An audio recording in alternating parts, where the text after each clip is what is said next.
Good evening. A few hours ago, viewers on this channel saw the last programme in the series Kingswood, a comprehensive school, which came soon after Grange Hill, the story of a fictional comprehensive school. Kingswood, of course, is a real school in Corby, Northamptonshire, but how real the television portrait of it was and how representative of comprehensive generally are two of the questions we were discussing tonight. With me are teachers, pupils and parents who have seen the series from the beginning. Among them, of course, are Kingswood's headmaster, Brian Tyler, who has been described by one critic as a homegrown JR and by another as a sort of tousled Eric Morecambe.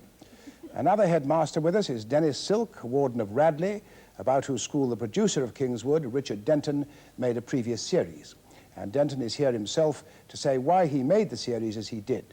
A series in which, as you will recall, there were many memorable moments.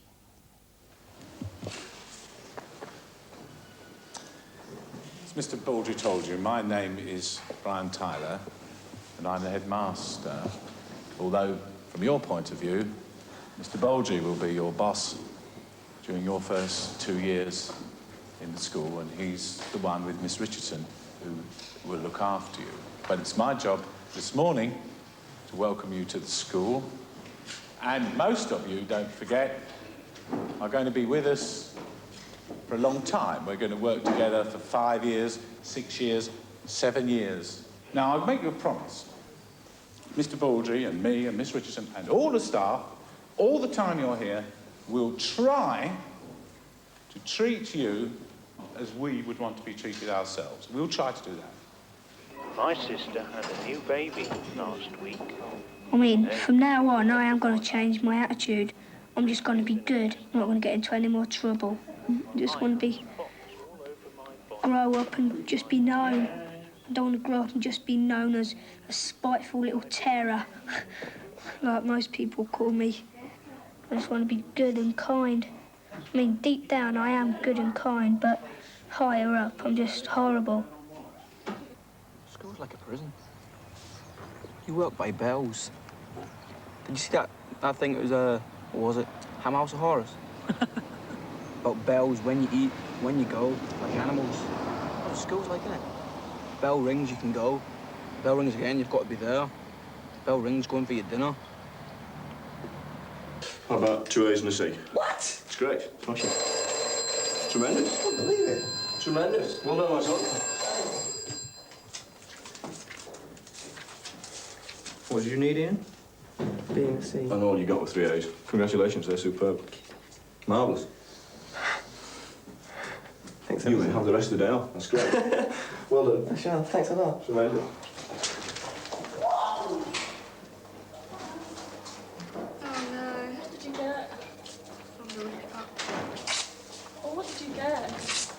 I'll tell you in a minute. Oh, Jenny! GP.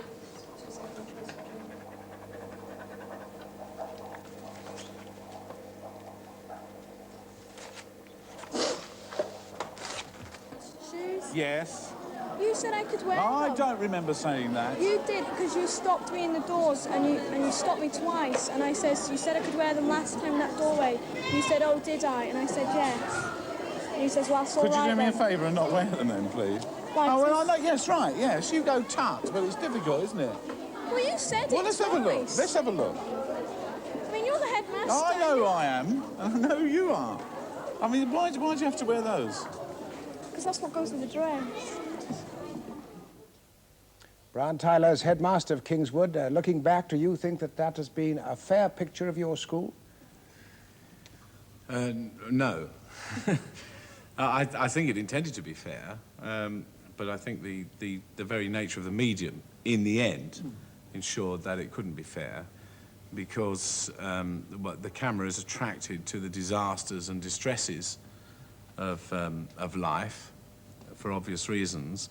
And what our people at Kingswood say, they said to me this morning, is where is the ordinary, everyday life of the school, people passing their O-levels, doing their homework, learning the cello, and all the rest of it. So to that extent, I think it is not a fair representative view of the life of our school.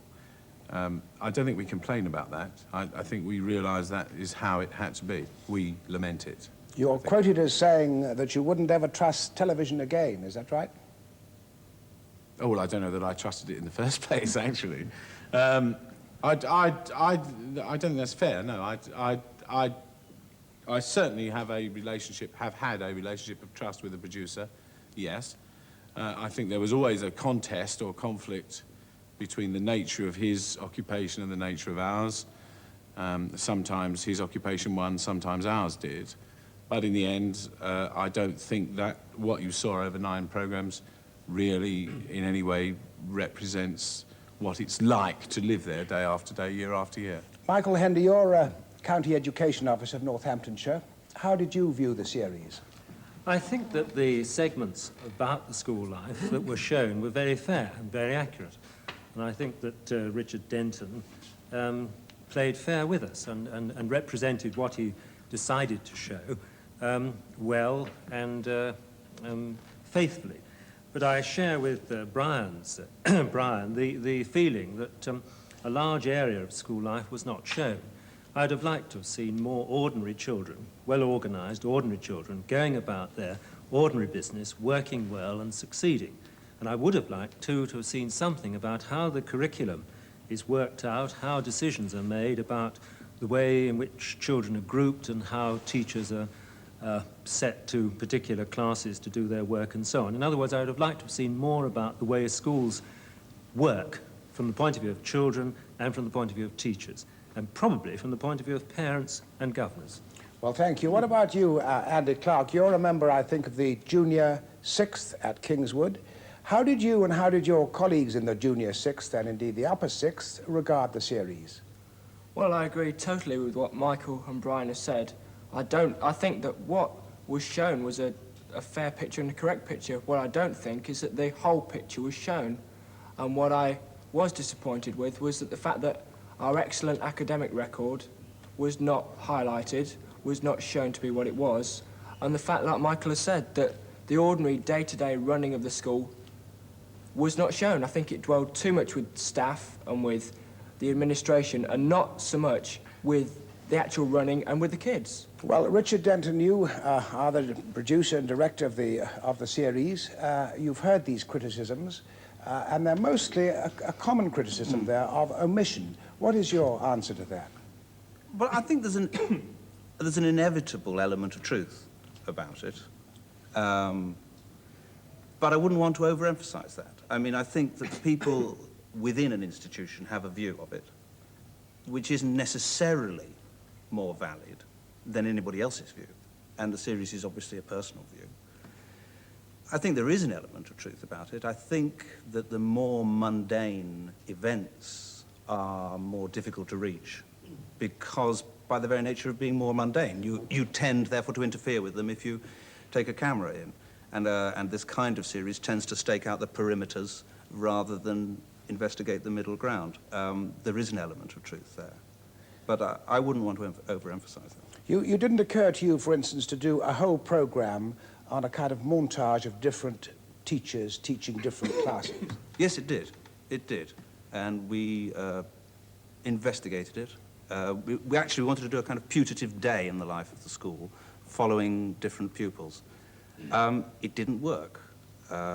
Or I didn't think I could make it work. That may well be my fault. You want to come back? Yes, you see, what I think Richard was guilty of was a kind of Micawber-like attitude to his job. I happen to know, and he won't deny it, that the 3 programmes he intended to do from the start, let's just say the one about the children coming to school for the first time, the one about the holiday to Wales, and the one about the A-level results, turned out to be, certainly in the view of our people, the best and most informative 3 programmes. The others, he appeared and waited for things to turn up, which is why I called him a Micawber bloke. And, of course, what's going to turn up and attract his attention are disasters, problems, troubles, and so on.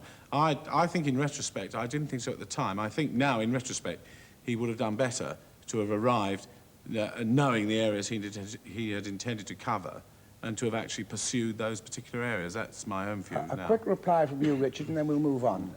Just that I think one of the things that you have to establish at the beginning of doing a series like this is that you don't come with preconceived notions. I think if people think you're coming with preconceived notions, they're very disturbed. And one of the things we said right at the beginning was that we would take what we saw. Yes, actually, just to say that, he did say that, and it was fair. We would have liked a structure. We tried very hard to get a structure. All right, fine. Well, let's move on now to the second question, which is how far was the series representative of comprehensive generally? Did the series tell us enough to form an impression of what a comprehensive is really like? Now, Mavis Heron, you are a student teacher at a comprehensive. You've had experience, I think, of 2 or 3 other comprehensives. What would your answer be to that? Well, first of all, I don't think the programme was very representative of the comprehensive school that I attended at all. And it's not representative of the comprehensive school that I'm teaching at now. And one of the main reasons is because of things that the programme left out, because it didn't have a structure when it went in to film. If it's trying to be a typical comprehensive, that's debatable anyway, whether there's such a thing as a typical comprehensive. But if it's trying to be that, it certainly missed out a lot of important things that would make the school a typical comprehensive school. And in my opinion, the most important issue in comprehensive school is that of the multi-ethnic nature of the comprehensive school. Yes, you, of course, are at an inner-city comprehensive school, yes. And the ratio of non-white to white is what? Well, I'd say it's 50-50. About 50-50, you see. And Kingswood, it's about 5-10%, isn't it? That's right, yeah. So there's a difference there. Let me ask you now, Dr. Moran, you are headmaster of John Beddoes School on the Welsh border, and your school is really rather different, I understand. Now, what would you say to this to the series of programs being at all representative of comprehensive schools? Well, could I say, I think the points have been made. It's what the programmes missed out. It's what the series missed out. I didn't like the series at all. I thought, incidentally, the fact that it followed Grange Hill on a Tuesday, when a pupil comes along and says, I didn't know that Grange Hill was on at 7 o'clock. I mean, that to me is a condemnation of the series. I thought the first programme, the induction one, was excellent. But we had to wait another 7 programmes before we got down to the nitty-gritty of results. And you can say what you want, results do matter. I mean, the caring came across very well. I can only, as my own school is, it's extremely good on the caring side. But that really isn't what parents are after. Now, we'll come to caring in a moment. I want to say, I mean, people looking at that series of programmes, would they say, well, roughly speaking, that's what goes on in a comprehensive school? Or would you say, as headmaster, now they know nothing like it? No, I would say that I could relate to certain situations that happened in that particular series. But thank God, my school is not like that. Well, we'll ask you in a moment what your school is like. But let's go now to Anne Jones. You're headmistress of another comprehensive school. What would you say to this question? Well, I thought both Grange Hill and this series were both very authentic and, in fact, quite gripping television, rather in the league of Crossroads, etc. And for that reason, I would say that although there was a great deal of truth there, it was certainly not the whole truth. Nevertheless, if you look back at something like Her Majesty's Inspector's report on aspects of secondary education in the 1970s and 80s... I must remember to do so, yeah. Right. You will find very much the same spirit, which I think somehow was picked up in this series, unfortunately, and that is this idea of the school being a caring community, at the same time having the best examination results possible as its underneath objectives. And those two things, in a way, cancelling each other out. And I think, in a sense, that was picked up, and in a sense that is true, as comprehensive as they were in the 70s. What I didn't get any sense of in this programme was what we're moving to in the 80s, and I've just found out that it was filmed nearly 2 years ago, so now I know why. But there was far too much of the life of Brian, and not enough of where we're going from now. Good. Well, now, Margaret Simpson, you're the scriptwriter of Grange Hill, and I understand in researching for that series you had a fair experience of comprehensive. How do you react to this? Well, I thought it was, as far as it went, it was an interesting picture of a liberal comprehensive, and I enjoyed the series. Well, do you think it was at all, I mean, that were typical, perhaps representative of comprehensives? Well, I think, as I say, of the liberal wing of comprehensive schools, yes, I think so. I mean, like everybody else, I'd like to know more about what went on in the classroom. Well, Richard, you've heard various comments made about your choice of this school. I think you ought to tell us and the viewers why you chose this particular school and what you would say to these comments. Well, I didn't choose it as a typical school. I set out to try and find a typical comprehensive, but I don't think there is such an animal. I wanted an ordinary school. I settled for an ordinary school, if that's not too rude. In the sense that I didn't want to have anything about it that people could turn around and say, ah, well, that's because. So I didn't want an inner-city school. What, because of the ethnic problem? Well, I think there are a lot of problems in inner-city schools that are very specific to inner-city schools, and I think maybe a series should be made about inner-city schools. But I think those problems would dominate, and I wanted to make a series called Comprehensive. It got called Kingswood in the end, but I mean, it was supposed to be about a comprehensive.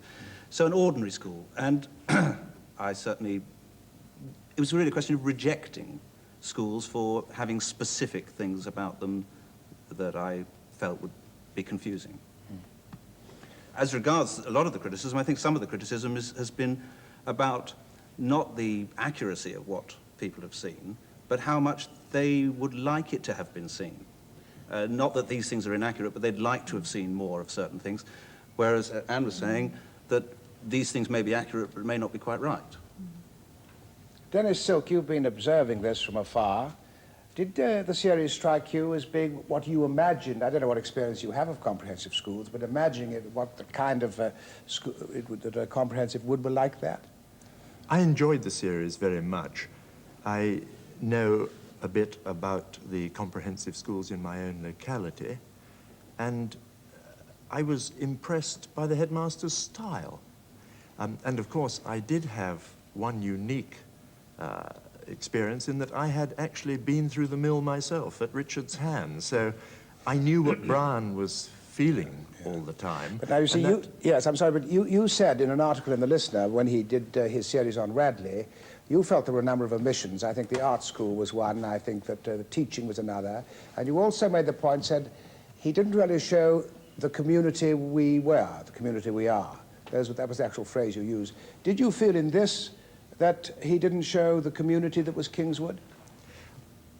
I felt that he actually did show the community that was Kingswood, in that what we saw was a happy, caring school. We saw a good atmosphere, and I liked that very much. Of course, what I didn't like was the absence of what we do all day and every day, which is teach the young.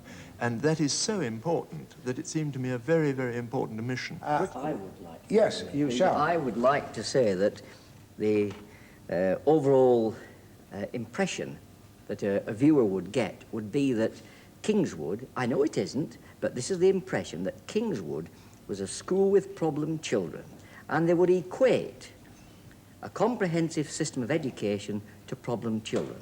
They would equate Dennis's school to academic achievement and scholarship. And that, as a comprehensive school headmaster, I completely deplore.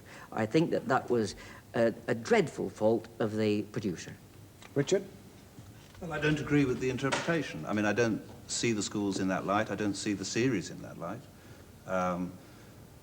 I just don't agree with it. I don't perceive it the same way. Really, isn't it? It's I have to agree with Jim Moran there up to a point.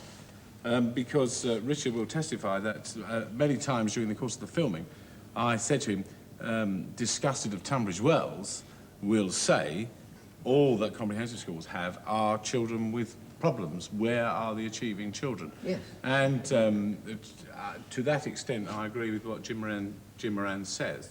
Now, Richard's defence to that at the time, and I don't know whether he cared to elaborate it now, was that the ordinary, everyday life of a school is implicit in what goes on. One sees it, as it were, in the background of the problems that are discussed. Now, I was never entirely persuaded by that, and nor have I been by the series. I think, you know, up to a point, Jim Moran has hit the nail on the head. But may I come back, please? Because I think, you see, when you say, by your own admission, 85% of the pupils in this country are undergoing or are taking part in comprehensive education, and then, out of your series, you deliberately, by design, miss out classroom sequences. You showed plenty in Radley. Why didn't you show children of average children or high flyers? Why weren't they highlighted, at least in one programme? Why? Well, they were. I mean, I hate to sort of leap in, but there were, I think, probably more teaching sequences if we wanted to make sort of time-by-time comparisons in the Kingswood series than there were in the Radley series. There was a whole programme devoted to children taking their A-levels. There was a whole programme that had a... The last programme, may I say, and I was waiting for that. Well, the that A-levels was the tend to happen at the end of the to me. school career, and we were trying to follow a certain time scale. At the beginning of the series, there were the youngest children. At the end of the series, there were the oldest children. So I think that was inevitable. Come in again. Well, I just want Andy to make a quick remark. I agree with Jim Moran in the aspect that the series did focus on problem children, but I think that we've got to understand that in an area like Corby, we are dealing with an area of high unemployment, of economic crisis, and of all that. And I think that even though the series showed a lot of problem children, the problems that we were shown were coped with and solved adequately, and if not exceptionally. And I would like to say that that doesn't show the school in any bad light at all. Good, Andy. I agree. And I think do you want a very quick reply? One very interesting thing. I'm fascinated that Jim Moran feels that Radley was shown as an academic school. We were bitterly disappointed that no academic work was shown at all. Well, that shows the comparison, doesn't it? Well, I don't think it does. I think it shows it's synonymous. that you, standing for the comprehensive system, feel that you were not done justice to. We, standing for the independent system, feel we were not done justice to. Richard, standing in the middle, might have got it right. I don't know. Well, thank you very much. Can I just say one more word? Yeah, I think we want to move on now, Brian, if you don't mind, because time is going by. We want to take up one or 2 points now that arise from the series as a whole, and also from the reaction from our viewing groups and the BBC audience research. And that focuses on the headmaster, Brian Tyler. As one paper put it, what viewers may forget about Kingswood, they will remember about its head. Others refer to his style as heavy paternalism, masquerading as democracy. But isn't a good head always something of a paternalist? Anne Jones, what do you say?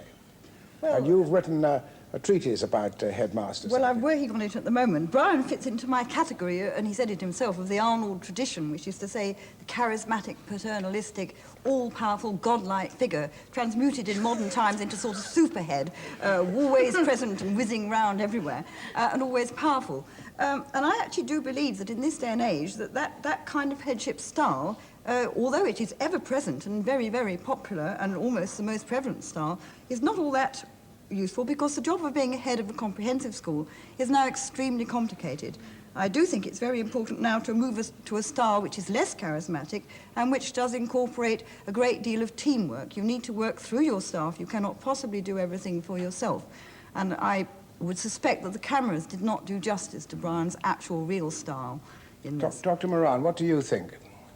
Well, if you want a straight answer, I'll give you one. I don't think that style of headship, I think I liked his style simply because it's perhaps my own style. I like to go about the school.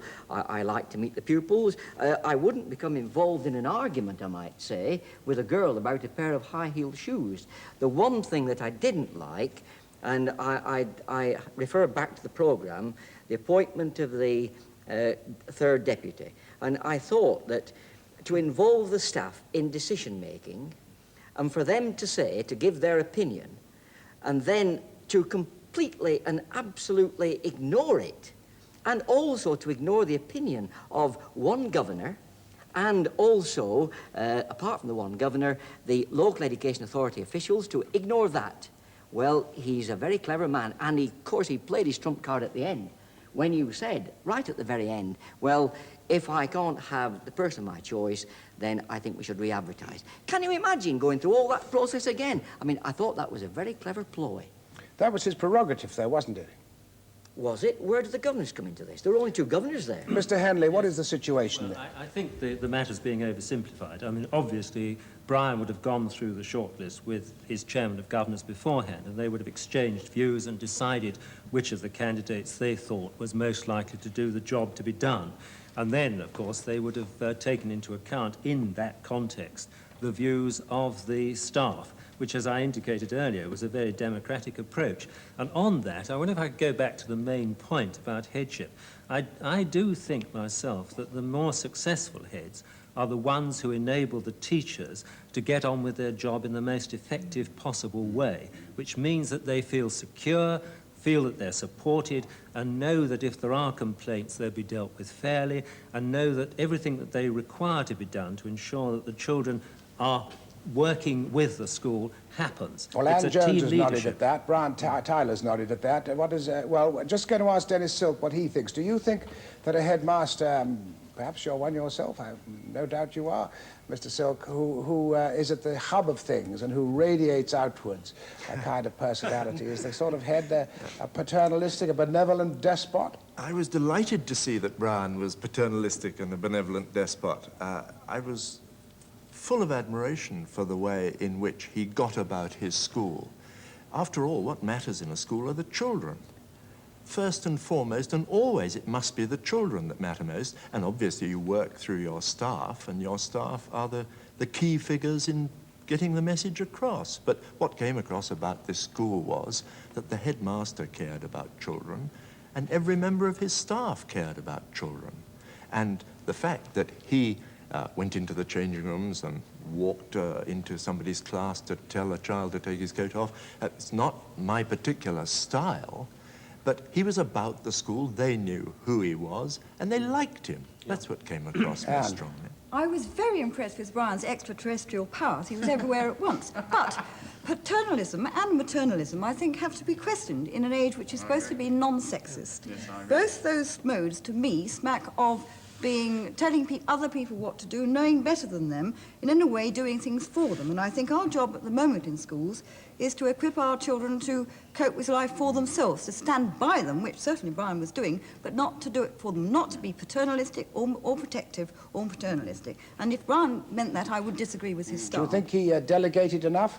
No, I didn't think he was working through his senior colleagues sufficiently, in my view, as he was portrayed anyway. Now, Mr. Tyler, you've said a lot of quite controversial things in this series, and one of the things you said which people remember most was when the public schools came to be talked about. You said that you couldn't understand why people went and joined the staff there, and you called them educational prostitutes. Would you call Mr. Silk here an educational prostitute? Well, I have done. I have done. I did take the trouble to look it up in the Oxford English Dictionary, and about the fourth definition is something like to sell for hire.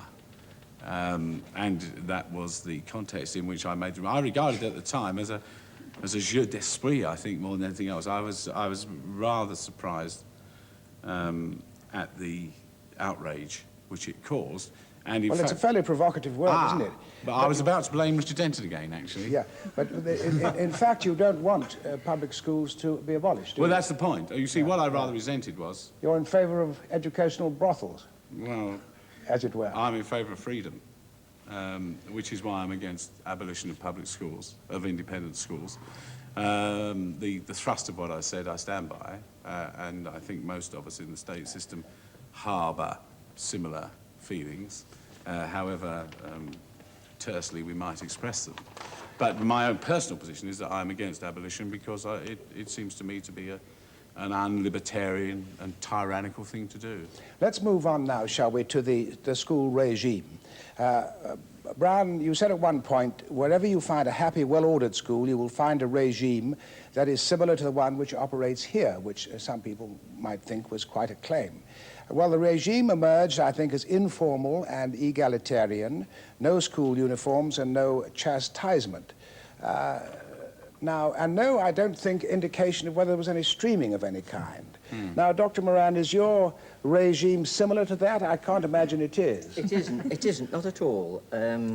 My regime is thoroughly democratic in every way, in that when I involve staff in discussions, then if I have a point of view to make and the staff have an opposite stand to take, and I feel that they have a valid point, then I will accede to their requests. Usually speaking, Brian will know that the head is by definition the most unpopular character in the school. He has to be. But my regime, no, it isn't like that at all. We're 100% uniformed. We have a prefect system. We do set, I don't know whether at Kingswood they do, but we set by ability. And we start setting at the end of the first term if possible, but inevitably at the end of year 1. And we do award prizes. I don't know, this didn't come out. I was very sad about this. We award academic prizes, and we try to give what our parents want most of all, and that's to give their children some form of qualification at the end of a 5-year or a 7-year period.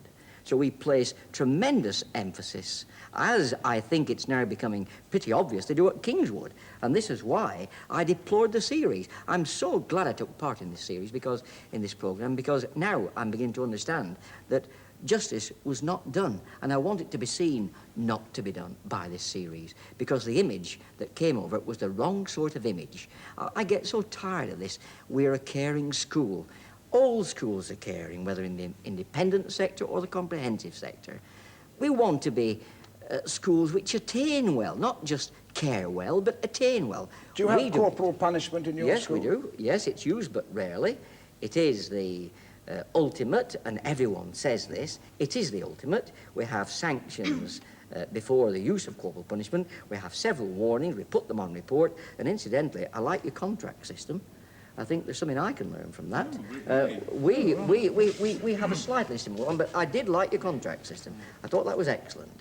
Well, I think you've said enough to be getting on with Dr. Moran. Brown, would you like, because I mean, here is a wide divergence of views. I mean, uniform, corporal punishment, streaming, all sorts of things. Rarely used, corporal punishment. Rarely used, yes. Yes, you did say that before. I took it in. Would you like to say something why you think the things that you do are important and why you think the things that Dr. Moran do are not important to the good running of a school? Well, I don't know. I don't think I would, really. We do what we do because... Well, why are you against uniform? Well, it's because I'm in favour of freedom. It seems to me no point whatever in telling other people what they should or shouldn't wear. Why are you in favour of uniform? Because if you didn't have uniform, you would have some turning up in gorgeous clothes and you would have some turning up in rags. Well, no doubt. So what? Andy? I think that the point that the gentleman is making, I think the overwhelming point that comes through is that he's trying to throw back to some authoritarian kind of school. Maybe not like the kind of school Mr. Silk works in, but the type of authoritarian school where they use corporal punishment, where there is a uniform... Seldom use it. Where there is corporal punishment used, and where teachers are teachers on a pedestal to be respected, and that is the type of school that we are not. Yeah. And that is the type of school that I think we should try and get away from. Anne? I think so. We have two extremes being caricatured here in front of us. One, the school where everyone must be happy, and one where the school is trying to ape, if I may say so, the public school objective I think high you're wrong. Academic. Well, that's what it sounds like, actually. If I may come in here, we have a long tradition. I haven't finished, actually. Just let her finish, if you wouldn't mind. And it seems to me what we want is some kind of a compromise. We certainly don't want to have academic excellence as our only objective in a comprehensive school. It is one of very many objectives, and being happy is another of very, very many objectives. But that is for the whole age range, the whole ability range, that everybody should be able to achieve their potential, whatever it may be, that people leave confident in themselves, with self-respect and self-esteem, able to cope with life, whatever happens to them, able to argue if necessary, able to stand up for themselves, and all those kinds of things, which I do see coming out of what Brian was saying underneath, and I don't see coming out of a school which has academic excellence as its only objective. Sorry, yes, Mr. Henley. Well, it is worth saying, I think, that in Northamptonshire we have kept a record of academic performance since 1974. And as the county has become more comprehensive, that's to say, as the comprehensive schools have been formed and become established, there is no question that the academic performance has vastly improved. About 25% increase in terms of proportion of an age group now get 5 or more O levels, and our sixth forms are more than double in size what they were 10 years ago. But I think the further point I'd just like to say, I think Brian personally, in an approach towards mixed ability, and in an approach which enables youngsters to experience a democratic form of regime, is more in line with future trends than the line which does rely, even as an ultimate sanction, on corporal punishment, and which does rely heavily on setting, and does set as the pinnacle of achievement, academic performance. Most people don't secure great academic performance, and we must focus our attention, I think, on the middle ground. Well, thank you very much. We're going to move on now to what has been called, and before this program and in this program, the caring attitude of the teachers, particularly as regards backward pupils or pupils who are truants.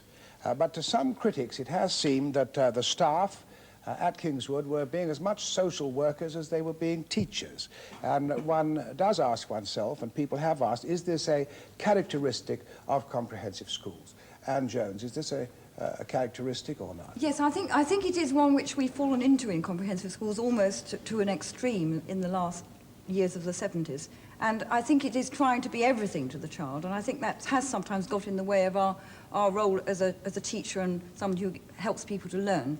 And I didn't see as much evidence as I would have liked to have done of other people being brought in to assist. On the other hand, I was very impressed on the whole with the quality of the pastoral care at Kingswood, apart from occasionally what sounded like, and it's very easy to say this from the outside, people not actually listening to what the child was saying. Fine. Mavis Heron, what about you? Do you find in comprehensives that there is a lot of this kind of social work going certainly on in the from school. the teachers? Right, certainly from the school that I work in, there is a lot of like social welfare work done by each individual teacher, and that partly because of the area in which the school's situated. It's in an inner city area, it's a deprived area, and lots of the children in that area from sort of problem, inverted commas, families. And the teacher, before they can even tackle the child's academic work, have got to build up some kind of relationship to understand the child, to get it to be motivated to even come to school to do the work. And I think it's an integral part of all teachers' work is to be some kind of social worker, and it's up to the school then to have a good structure so other people are brought in, or timetable specific teachers to with more time to deal with specific problems of children. Brian, what about this area? Is it something that you find takes up the time of teachers that it shouldn't take? I wouldn't put it as strongly as that. I think it's on the whole, agree with the thrust of what Anne said, but it's much more a pragmatic matter than that. It depends very largely on how far one has contact with the parents or whoever is involved. And sometimes one decides to pass it on to the social services, sometimes one talks to the educational welfare officer. And I think the people on the ground, the year tutors and so on, operate pragmatically. The point is, if the child, as so frequently happens, turns to one, then one cannot say, you know, tough luck, I'll ring the social worker. And to that extent, I think one has to be pragmatic about it. I wouldn't say it got in the way of teaching, but the danger is quite clear. Especially in an area like ours, which in many ways, well, like everywhere, I suppose, nowadays, is chaotic in terms of unemployment and so on, and fathers are everywhere trying to get jobs, and families are breaking up because of the stresses and so on. Very often the school is the one secure oasis in a dissolving world, and the teachers at the school are disinterested, benevolent, and the children will automatically turn to the teachers, and one has to be very hard-hearted not indeed to take a hand. Richard, was this something that struck you when you were making the film, that there was a lot of this going on? Very much so. I think that's one of the reasons it's in the series, and I think there are people in the schools who would rather this aspect of the system were not emphasised and would rather emphasise other aspects. What I tried to do in the series was to give what I thought was a genuine picture of the importance that has. I think it has an enormous importance in comprehensive schools. All right, well, we're going to move on lastly now to the question about the series as a whole, and whether in the view of people who are not in the educational system, it has enhanced the image of the comprehensive school or damaged it. So do those of you who are outside the comprehensive system feel that Kingswood would be a good place to send children to? Now, Mr. and Mrs. Gilkinson, you live in Corby, I think, or near Corby, and you have a daughter of 10, is that right? Yes. And you're deciding whether to send her at the present time. Having seen this series, what do you feel about sending her to Kingswood? Mrs. Gilkinson. Well, I should be only too pleased for her to go. I feel the programme has come across as a very caring school, and that it's tries to help the child as an individual, to achieve as an individual, rather than being blocked together as a mass. You know, the impression I have got, even though there's been a lot of problem children shown, that children are, each and every one, different and will achieve differently. Mr. And Gilkinson, hopefully they will be able to achieve what they're capable of doing. Thank you. Mr. Gilkinson, what's your view? Well, not agreeing with everything that has been portrayed on the film. I'm more than happy to send my eldest daughter to Kingswood. I think the teachers will do their best for my child and bring out all the latent talents. I feel she'll do well at Kingswood. James Lovegrove, you're at Radley, and you've seen this series right through. Would you feel happy, do you think, at Kingswood yourself?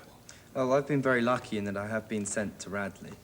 But I would be perfectly happy to go to Kingswood, or in fact to go to our local comprehensive. I know it's a bit sort of like bolting the door after the horse has been sent to school, but... What struck you? One thing I did like was this paternalistic attitude we've been crying about, in that I wouldn't have liked to be the girl who was squashed against the wall. But I think that at my school anyway, a lot of the masters who are far too austere and out of the run of things, I find they're less respected. Although they're respected, they're less respected than those who are, for want of a better phrase, in with the boys. And I think... Do you think we heard enough from the pupils at Kingswood? No, very little indeed. We got the last episode, which was the pupils' of turn. But otherwise, I felt we had the bickering in common room and the scrambling for their scale points. And otherwise, not really, no. Brian, you'll be pleased to know that the BBC audience research showed that 38% of the people they canvassed said that their view of comprehensives had changed for the better as a result of seeing this series of programmes, and only 13% said they'd changed for the worse. Does that surprise you, Dr. Moran? Tremendously, tremendously. Let me end the programme by asking you this, Brian. What, if anything, has the series done to and for Kingswood, for better or worse? Well, I think the experience of taking part in the filming and so on was a unique educational experience, which was one reason why I think the pupils and staff and parents agreed to embark on it. So far as the transmission is concerned, I've carefully canvassed our people at the school and our parents and our children and our staff, and we think it's made no difference whatever to our daily life. We have recently advertised a job for which we had 250 applications, which is a bit more than we're accustomed to. But apart from that, the even tenor of our way appears to continue without undue stress, apart from on me personally. So really, we enjoyed it very much. We have our regrets, as I've expressed, but by and large, that's it. You know, it was okay. Well, thank you very much for coming and taking part. Thank all the rest of you very much for coming and taking part in this debate. From all of us here, good night.